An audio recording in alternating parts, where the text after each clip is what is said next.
오늘은 세상 것들이 주는 허무함이라는 제목으로 말씀을 전하도록 하겠습니다. 오늘 우리가 살펴볼 전도서 2장의 주요 주제는 세상의 것들이 주는 허무함이라고 할 수 있습니다. 전도서의 저자는 이스라엘의 3대 왕인 솔로몬입니다. 솔로몬은 지혜의 왕으로서 그 당시 사람이 누릴 수 있는 가장 큰 부와 명예와 권력을 다 가진 사람이었습니다. 오늘 본문에서 이러한 솔로몬 왕이 젊은 시절에 자신이 추구했던 삶의 내용들을 소개하는 장면이 기록되어 있습니다. 젊은 시절 솔로몬 왕은 참으로 뛰어나고 대단한 사람이었습니다. 하나님이 직접 솔로몬 왕에게 지혜를 주시면서 과거와 현재와 미래 가운데 솔로몬보다 지혜롭고 총명한 사람은 없을 것이고 솔로몬이 살아있을 동안 그보다 부와 영광이 큰 사람도 없을 것이라고 말씀하셨습니다. 하나님이 인정하실 정도로 지혜가 뛰어나고 부와 영광이 큰 사람이었던 솔로몬은 자신이 가진 그 뛰어난 능력을 가지고 자신이 하고 싶은 모든 것을 마음껏 행하며 인생을 살았습니다. 특별히 오늘 본문에서는 젊은 시절 자신이 즐기고 누렸던 여러 일들에 대해서 이야기하고 있습니다. 본문 1절을 보시기 바랍니다. 나는 내 마음에 이르기를 자 내가 시험 삼아 너를 즐겁게 하리니 너는 낙을 누리라 하였으나 보라 이것도 헛되도다. 솔로몬이 왕의 보좌에 오른 지 얼마 되지 않았을 때 그가 가졌던 생각은 어떻게 하면 하나님이 자신에게 맡겨주신 나라와 백성들을 올바르게 이끌 수 있는가였습니다. 그리고 자신의 부족함을 인식하고 겸손히 하나님을 의지하는 모습을 보여주었습니다. 그런 그가 세월이 흐르자 변질되고 맙니다. 하나님이 지혜와 부와 영광을 선물로 주셨는데 그것을 가지고 하나님을 섬기고 나라를 올바르게 이끄는데 사용하기보다 자신의 즐거움과 만족을 얻기 위한 수단으로 사용하는 일이 점점 많아졌습니다. 그래서 1절에 보면 젊은 시절 자신이 즐기고 누리는 삶을 추구했다고 고백하고 있습니다. 그런데 그러한 삶의 결과가 헛되었다고 연이어 고백하고 있습니다. 오늘 본문에는 젊은 시절 교만했던 솔로몬 왕이 자신이 즐기고 누리는 삶을 추구했던 지난날의 과오를 회상하면서 반성하는 내용이 기록되어 있습니다. 우리는 오늘 본문에 나온 솔로몬 왕이 지난날에 범했던 과오들에 대해서 살펴보면서 저와 여러분이 조심해야 할 점은 무엇인지, 저와 여러분이 배워야 하는 교훈과 메시지는 무엇인지 알아보는 시간을 가져보도록 하겠습니다. 첫 번째로 세상의 즐거움을 추구했던 솔로몬의 과오에 대해서 살펴보겠습니다. 본문 2절과 3절을 보시기 바랍니다. 내가 웃음에 관하여 말하여 이르기를 그것은 미친 것이라 하였고 실학에 대하여 이르기를 이것이 무슨 소용이 있는가 하였노라. 내가 내 마음으로 깊이 생각하기를 내가 어떻게 하여야 내 마음을 지혜로 다스리면서 술로 내 육신을 즐겁게 할까? 또 내가 어떻게 하여야 천하의 인생들이 그들의 인생을 살아가는 동안 어떤 것이 선한 일인지를 알아볼 때까지 내 어리석음을 꼭 붙잡아 둘까 하여. 여기서 보니까 솔로몬 왕이 웃음을 위해서 실학을 위해서 미쳐보았다고 이야기하고 있습니다. 사실 인생을 살면서 웃음과 실학은 꼭 필요한 것입니다. 우리가 살아가는 인생은 쉬운 인생이 아닙니다. 우리가 몸담고 있는 삶의 현실은 만만치 않습니다. 어찌 보면 가슴 치며 눈물 흘릴 일이 기쁜 일보다 더 많다고 할 수 있습니다.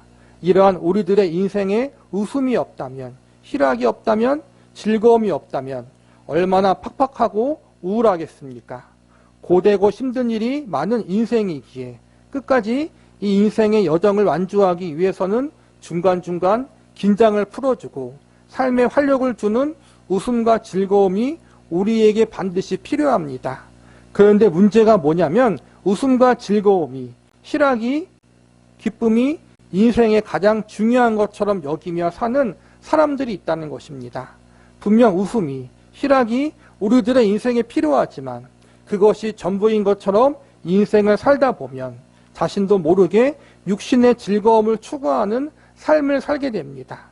다른 누구의 이야기가 아니라 바로 지혜의 왕이었던 솔로몬 왕이 젊은 시절 그러한 실수를 범했습니다. 솔로몬 왕은 모든 것을 다 가진 사람이었습니다. 인간이 태어나서 누려보고 가져볼 수 있는 모든 것을 다 경험해 본 사람이 솔로몬 왕이었습니다. 사람이 오를 수 있는 가장 높은 인생의 자리에까지 올라가 본 사람이 솔로몬 왕이었습니다. 이처럼 솔로몬 왕은 부와 명예와 권력을 다 가진 사람이었기에 어찌 보면 인생이 참으로 무료하게 느껴질 수도 있었을 것입니다.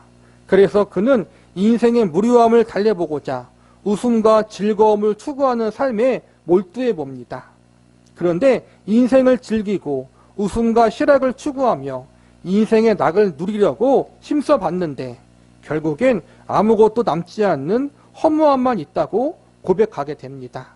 우리 역시 TV나 여러 매체들을 통해서 재미있는 영상들을 자주 봅니다.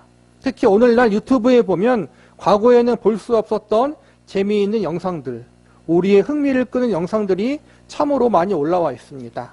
보면서 참으로 깔깔거리며 웃을 때가 있습니다. 그런데 웃음이 끝난 다음 우리의 현실의 삶으로 돌아오면 우리는 어떠하십니까? 실컷 즐기고 누리고 웃어봤지만 잠깐 좋았지만 이 모든 것들이 끝나고 현실로 돌아온 우리는 허무한 감정을 느낄 때가 있습니다. 솔로몬이 어떠한 방법으로 웃음과 실학과 즐거움을 추구했는지 자세히 모르지만 그 역시 동일한 감정을 느꼈을 것입니다.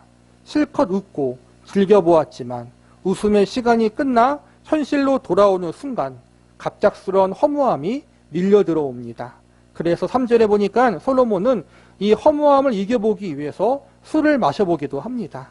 솔로몬은 당대 가장 돈이 많은 사람이었기에 그 당시 존재했던 모든 술을 다 마셔보았을 것입니다. 자기가 원하는 대로 온 세계에 있는 가장 맛있고 귀하고 좋은 술을 모아보았고 또한 마셔보았습니다. 그러나 그것 역시도 솔로몬에게 참된 만족을 주지 못했습니다. 오히려 인생의 허무함을 더할 뿐이었습니다. 우리도 솔로몬이 범했던 과오를 조심해야 합니다. 물론 하나님께서 우리가 이 땅에서 웃음과 실학을 잃어버리지 않고 인생을 즐겁게 누리며 사는 것을 기뻐하시고 또 그렇게 살기를 바라십니다. 그러나 그것이 인생의 가장 중요한 요소인 것처럼 여겨서는 안 됩니다. 성경은 세상이 아니라 하나님 안에서 즐거워하는 인생을 살아야 한다고 가르칩니다. 하나님을 기뻐하는 인생을 사는 것이 가장 중요하다고 가르칩니다. 그래서 솔로몬의 아버지였던 믿음의 왕 다윗은 다음과 같은 교훈을 남겼습니다. 주께서 생명의 길을 내게 보이시리니 주 앞에는 충만한 기쁨이 있고 주의 오른쪽에는 영원한 즐거움이 있나이다. 세상의 여러 수단과 방법, 또 내가 기뻐하고 즐거워하는 것을 위해서 무언가를 하는 것, 그것에 진정한 기쁨과 즐거움이 있는 것이 아니라 바로 하나님 앞에 충만한 기쁨이 있고 그 하나님 안에 영원한 즐거움이 있다고 다윗이 고백하고 있습니다. 이 다윗의 고백이 우리의 고백이 되어야 합니다. 저와 여러분은 솔로몬처럼 세상에서 인생의 기쁨과 즐거움을 찾으려는 과오를 반복하지 않고 다윗처럼 하나님이 주시는 참된 기쁨과 즐거움을 추구하는 믿음의 사람들이 되기를 바랍니다. 두 번째로 소유함으로 만족을 추구했던 솔로몬의 과오에 대해서 살펴보겠습니다. 본문 4절과 5절을 보시기 바랍니다. 나의 사업을 크게 하였노라. 내가 나를 위하여 집을 짓고 포도원을 일구며 여러 동산과 과원을 만들고 그 가운데 각종 과목을 심었으며. 젊은 날의 솔로몬은 사람이 누려볼 수 있는 모든 것을 다 누려본 사람이었습니다. 그래서 인생이 참으로 무료하고 재미가 없었습니다. 무료하고 재미가 없는 인생을 극복하고자 세상이 주는 웃음과 즐거움을 추구해 보았지만 허무함만 몰려올 뿐입니다. 그래서 이번에는 무언가 소유해 보는 것을 시도합니다.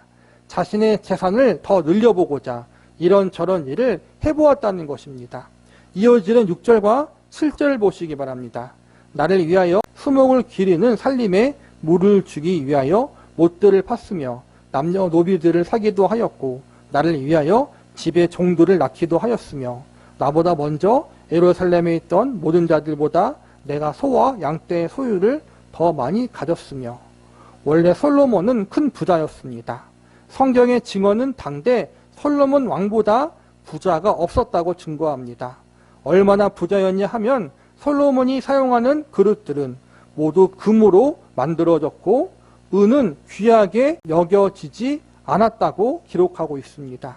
은을 돌같이 흔하게 사용했다고 말하고 있습니다. 원래 부자였던 솔로몬이 여러 사업을 하여 더 큰 성공을 거두고 그로 인해 더 많은 노비와 재물을 소유하게 됩니다. 자신이 계획했던 사업들이 연이어 성공하고 그래서 더 많은 것들을 소유하게 되었는데 그렇게 되면 더 기쁘고 행복할 줄 알았는데 이상하게 솔로몬 왕의 마음은 더욱더 공허했습니다. 앞에서 솔로몬은 웃음과 즐거움을 추구하는 인생을 살았지만 결국엔 허무함만 몰려왔습니다. 이번엔 더 많이 소유함으로 이 허무함을 이겨보려고 했는데 그건 역시도 실패하고 맙니다. 이어지는 8절에서는 여러 여인들과 관계를 맺으며 그 속에서 인생의 만족을 찾아보려고 했는데 그 역시도 실패하고 맙니다. 성경학자들이 말하기를 솔로몬은 적어도 100명 이상의 여자들을 두고 살았다고 합니다. 그러나 그건 역시도 솔로몬의 영혼의 갈급함을 채워주지 못했습니다. 솔로몬은 지금까지 여러 수상적인 방법을 통해 인생의 참된 만족을 찾고자 시도했습니다. 인생의 참된 기쁨, 의미를 찾아보려고 수단과 방법을 가리지 않고 모든 것을 다 시도해 보았습니다. 그러나 솔로몬 왕의 그러한 모든 시도들은 다 실패하고 맙니다. 오히려 마음속에 더 큰 공허함과 허무함을 가져오게 할 뿐이었습니다. 우리는 젊은 날에 솔로몬 왕의 실패를 본받아서는 안 됩니다. 세상의 것은 언젠가 썩어져 없어질 것들입니다. 썩어져 없어질 것들은 우리에게 참된 기쁨과 만족을 줄 수 없습니다. 유한한 세상의 것들로는 우리의 영혼의 갈급함을 채울 수 없고 마음의 허무함을 극복하게 할 수 없다는 것입니다. 우리에게 참된 기쁨과 만족을 줄 수 있는 분은 오직 영원하신 하나님밖에 없습니다. 인생의 허무함을 극복할 수 있는 유일한 방법, 우리의 영혼의 갈급함을 채워주실 수 있는 유일한 분 역시 하나님 한 분밖에 없습니다. 그래서 성경은 이 세상에 소망을 두지 말고 하나님께 소망을 두라고 가르칩니다. 이 사실을 솔로몬 왕은 인생의 황혼에 깨닫게 됩니다. 우리는 솔로몬보다 조금 더 일찍 이 사실을 깨닫고 지금부터라도 하나님 안에서 참된 인생의 만족과 기쁨, 즐거움을 찾을 수 있기를 바랍니다. 이 세상의 방법으로 영혼의 갈급함을 채우거나 인생의 허무함을 극복하기 위해서 발버둥 치는 것이 아니라 하나님 앞에서 영혼의 갈급함을 채움받고 하나님으로 말미암아 인생의 허무함을 극복할 수 있기를 기도합니다.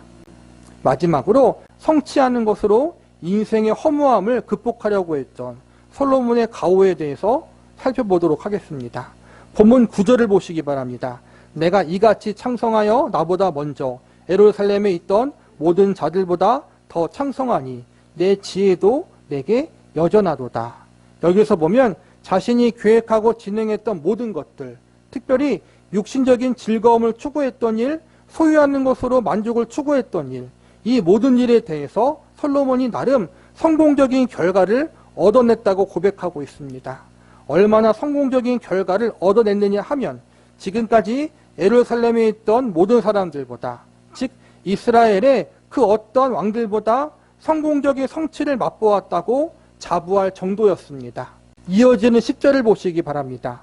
무엇이든지 내 눈에 원하는 것을 내가 금하지 아니하며 무엇이든지 내 마음이 즐거워하는 것을 내가 막지 아니하였으니 이는 나의 모든 수고를 내 마음이 기뻐하였음이라. 이것이 나의 모든 수고로 말미암아 얻은 몫이로다.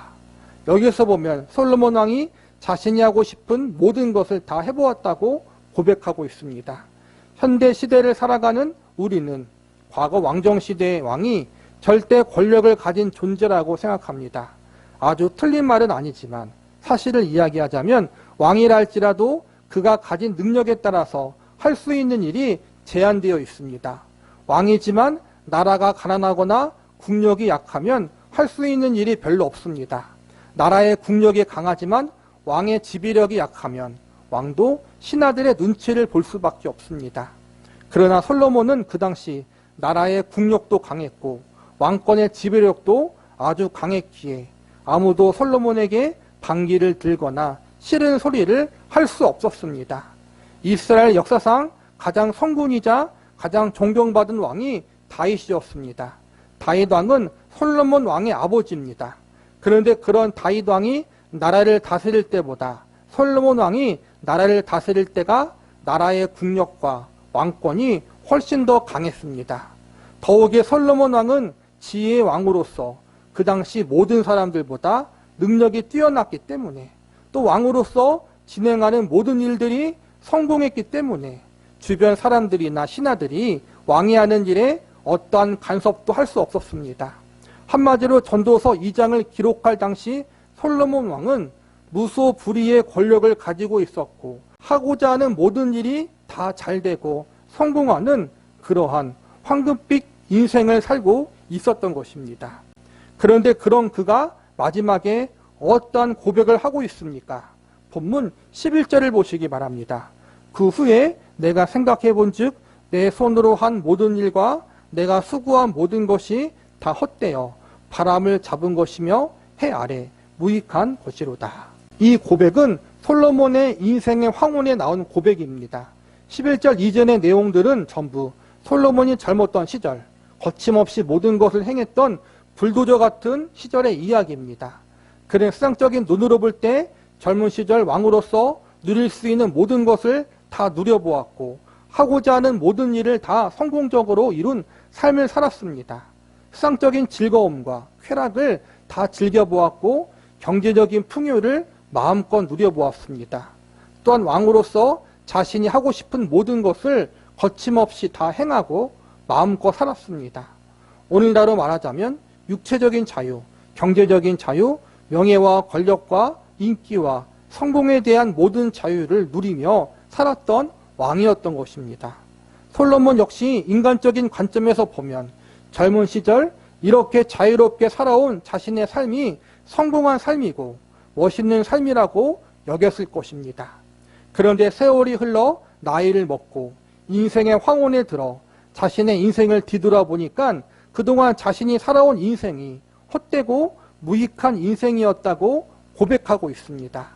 바람을 손에 잡을 수 없듯이 자신의 영혼의 갈급함을 그 어떠한 것으로도 채울 수 없었다는 것입니다.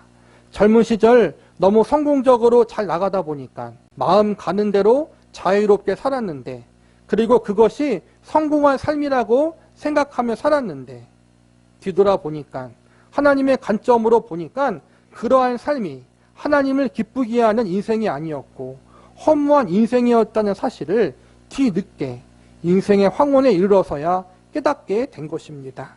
최고의 지혜와 최고의 명예와 최고의 권력을 가지고 있었던 솔로몬 왕이 인생의 마지막을 바라보며 고백했던 그 고백, 모든 수고가 다 헛되어 바람을 잡으려는 것과 같다. 이렇게 고백했던 것을 우리는 잊어버리면 안 됩니다. 하나님이 중심이 되지 않고 세상이 중심이 되어 인생을 살아온 결과가 헛될 수밖에 없었다는 것입니다. 우리도 이 솔로몬의 마지막 고백에 귀를 기울여야 합니다. 세상은 우리에게 영원한 기쁨과 즐거움을 줄 수 없습니다. 세상의 것이 우리가 추구해야 할 진정한 가치가 될 수 없습니다. 이 세상이 주는 웃음과 기쁨과 즐거움이 나의 가장 소중한 가치가 되려고 할 때 세상의 것을 더 소유하려고 하고 세상에서 성공하고 성취하는 일이 내 삶의 중심이 되려고 할 때 우리는 오늘 솔로몬의 마지막 고백을 절대로 잊지 말아야 합니다.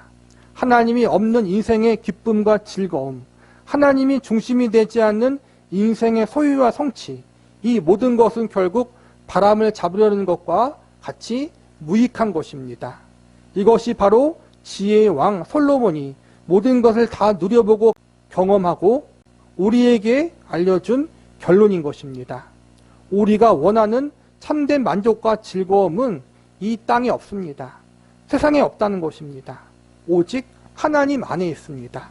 오직 하나님만이 우리의 갈급함을 완전히 채워주실 수 있다는 사실을 절대로 잊지 마시기 바랍니다. 다음 주가 맥주감사절입니다. 맥주감사절은 지난 반년을 돌아보면서 지금까지 우리들의 인생을 인도해 주신 하나님께 감사의 신앙을 고백하는 날입니다. 한 발 더 나아가 우리들의 전 인생을 인도하신 하나님, 그리고 앞으로 남은 우리의 인생을 책임져 주실 하나님께 감사와 찬양의 신앙 고백을 올려드리는 날입니다. 과거 우리 모두는 예수님을 믿지 않는 세상의 사람들이었습니다. 솔로몬의 젊은 시절 그의 실수와 과오가 과거 우리들의 실수였고 우리들의 과오였습니다. 젊은 날에 솔로몬처럼 우리는 육신의 즐거움을 추구하며 살았고 더 많은 것을 소유하고 성취하기 위해 몸부림치며 살았던 죄인들이었습니다. 이 땅에 썩어져 없어질 세상의 것에 소망을 두며 그것이 전부인 줄 알며 살았던 어리석은 멸망의 자녀들이었습니다. 이러한 우리에게 하나님이 은혜를 내려주셔서 복음을 듣게 하시고 회개케 하시고 예수님을 믿을 수 있게 하셨습니다. 우리에게 구원의 은혜를 선물로 주셨습니다. 영원한 하늘나라를 소망하는 천국의 백성들이 되게 하셨습니다. 이 크고 놀라운 은혜를 받은 우리들이 이제는 그 은혜를 받은 자로서 하나님 안에서 참된 기쁨과 만족을 찾는 사람들로 살아가야 마땅합니다. 맥주감사절을 맞이하면서 우리를 허무하고 허망한 세상 속에서 건져주신 하나님, 우리에게 영원한 기쁨과 소망을 주신 그 하나님을 더 깊이 알아가고 사랑하는 자리로 나아가기로 결심하시기 바랍니다. 솔로몬이 고백했던 그 허무함의 인생이 우리의 인생이었는데 이제 우리는 그 허무한 인생을 쫓아가지 아니하고 하나님께 소망을 두며 영원한 천국을 바라보며 사는 사람들로 변화되었습니다. 이것이 얼마나 큰 감사입니까? 이제 우리는 헛되고 헛된 인생이다라고 고백하지 않고 헛된 인생 속에 하나님으로 말미암아 소망을 갖고 하나님으로 말미암아 참된 기쁨과 감사와 인생의 만족을 얻을 수 있다라고 고백하는 사람들이 되었습니다. 이 놀라운 인생의 변화, 운명의 변화가 하나님의 은혜로 말미암아 우리에게 주어졌습니다. 이 사실을 우리가 기억하며 맥주 감사절을 맞이하면서 지금까지 우리에게 주신 하나님의 크신 은혜를 더 깊이 헤아려 보는 시간들을 갖고 우리에게 부어진 하나님의 은혜에 대해서 더 크게 감사하고 찬양하기로 결단하는 그런 맥주 감사절이 되기를 바랍니다. 기도하시겠습니다.